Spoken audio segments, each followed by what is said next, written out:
नमस्कार। चलिए आज महिमा के कॉन्सेप्ट को समझते हैं, जिसे दिव्य वैभव भी कहा जाता है। ये विचार एक ईसाई धर्मोपदेश से लिया गया है और हम ये देखेंगे कि इसका असल मतलब क्या है। तो हम इस सफर की शुरुआत करेंगे ये समझने से कि आखिर ये महिमा है क्या। फिर हम देखेंगे कि इंसानी सीमाओं और इस दिव्य वैभव में क्या फर्क है, ये असल में सामने कैसे आती है और इसका असर कितना गहरा होता है। और आखिर में हम एक बहुत अहम सवाल पर बात करेंगे। तो सबसे पहला सवाल यही उठता है कि ये महिमा या वैभव आखिर है क्या। देखिए, स्रोत के हिसाब से ये कोई एक क्वालिटी नहीं, बल्कि एक पूरा का पूरा सार है। जैसा कि धर्मोपदेश में बताया गया है, महिमा कोई एक अकेली चीज नहीं है। ये तो दिव्य स्वभाव का टोटल पैकेज है, जिसमें शक्ति, ज्ञान और चरित्र सब कुछ आ जाता है। और ये सब मिलकर एक ऐसी मौजूदगी बनाते हैं जो किसी को भी हैरत में डाल सकती है। अब यहाँ एक बड़ा दिलचस्प कॉन्ट्रास्ट दिखाया गया है। स्रोत के मुताबिक इंसानों की जो महिमा होती है वो अधूरी और टेम्परेरी होती है, जबकि दिव्य महिमा अनंत और अपने आप में पूरी होती है। और यहीं से हम धर्मोपदेश के एक सेंट्रल आइडिया पर आते हैं कि इंसान के स्वभाव और इस दिव्य महिमा के बीच एक बुनियादी गैप है, एक कमी है। इस आइडिया को समझाने के लिए रोमियो की किताब से एक लाइन ली गई है। इसमें कहा गया है कि हर कोई ईश्वर की महिमा के स्टैंडर्ड से कम रह जाता है। और ये जो कम रह जाना है ना, ये एक तरह के अधूरेपन को दिखाता है। तो यहाँ जो समझने वाली बात है वो ये नहीं कि कुछ लोग अच्छे हैं और कुछ बुरे, बल्कि ये एक यूनिवर्सल कंडीशन है जहाँ हर कोई उस दिव्य स्टैंडर्ड से कहीं ना कहीं कम रह ही जाता है। तो सवाल उठता है, अगर ये महिमा इतनी विशाल है तो इसे देखा कैसे जाता है।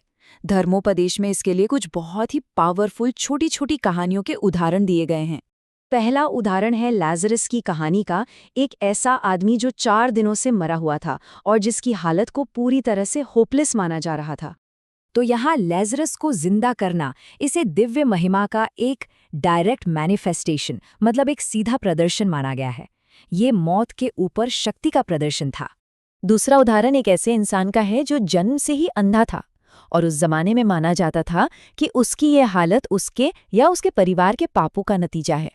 और इस केस में ये जो हीलिंग है, ये सिर्फ एक चमत्कार नहीं है, इसे एक ऐसी घटना के तौर पर दिखाया गया है जो खास तौर पर ईश्वर की महिमा और उसकी शक्ति को दिखाने के लिए हुई।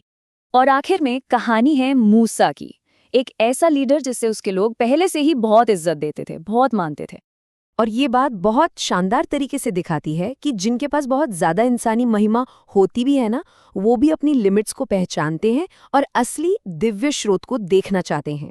तो ये जो उदाहरण हमने देखे, ये सिर्फ कहानियां नहीं है, ये एक बहुत बड़े सवाल की तरफ इशारा करते हैं कि जब कोई इंसान सच में इस दिव्य महिमा का सामना करता है तो होता क्या है। तो धर्मोपदेश के मुताबिक एक 3 स्टेप का साइकोलॉजिकल और स्पिरिचुअल प्रोसेस होता है। इस महिमा को देखने से एक गहरी आत्म जागरूकता आती है, जिससे इंसान पूरी तरह बदल जाता है। इसका एक बहुत अच्छा उदाहरण है शिष्य पतरस।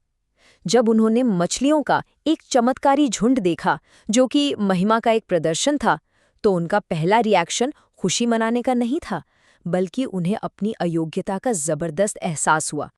और शायद इस बदलाव का सबसे बड़ा उदाहरण प्रेरित पौलुस हैं। इस महिमा के एक जबरदस्त अनुभव के बाद वो कहते हैं कि उनका पुराना मैं तो खत्म हो गया और उसकी जगह एक नई दिव्य केंद्रित पहचान ने ले ली है। और ये जो बदलाव है, यही हमें इस पूरी चर्चा के आखिरी पड़ाव पर लाता है। महिमा को समझना असल में हमें इंसानी घमंड से परे ले जाता है। तो इसका सबसे बड़ा नतीजा या कहें कि टेक अवे क्या है, वो है हमारे फोकस में एक बुनियादी बदलाव। दिव्य महिमा का अनुभव जिंदगी को मैं और मेरे घमंड से हटाकर ईश्वर पर केंद्रित कर देता है। असल बात यह है कि जब कोई उस विशाल दिव्य महिमा को महसूस कर लेता है, तो जिंदगी की छोटी मोटी टेम्पररी शान जैसे पैसा, शोहरत या ज्ञान भी, वो सब फीकी लगने लगती हैं। और ये सब कुछ हमें एक आखिरी सवाल पर लाकर छोड़ देता है, जिस पर हम सब सोच सकते हैं कि हम अपनी अपनी जिंदगी में आखिर किस महिमा की तलाश कर रहे हैं।